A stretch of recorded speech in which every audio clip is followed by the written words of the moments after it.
বাংলাদেশ কৃষি প্রধান একটি দেশ। এদেশের শতকরা ৮০% জনগণ কৃষির উপর নির্ভরশীল। দ্রুত জনসংখ্যা বৃদ্ধির কারণে অতিরিক্ত খাদ্য চাহিদা পূরণের জন্য কৃষিতেও আমূল পরিবর্তন এসেছে। সেই সাথে রাসায়নিক সার আর ভিটামিন ব্যবহারের মাত্রা বৃদ্ধি পেয়েছে। ফলশ্রুতিতে ফসলের পুষ্টিগুণ ও গুণগত মান নষ্ট হচ্ছে, যা সাধারণ মানুষের মাঝে নানান রোগব্যাধি ছড়াচ্ছে।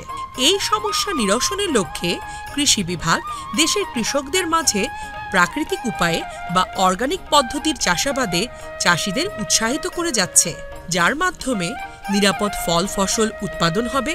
সাধারণ মানুষ তাদের খাদ্য তালিকায় নিরাপদ পুষ্টিগুণ সমৃদ্ধ ফল ফসল খেয়ে রোগমুক্ত জীবনযাপন করতে পারবে।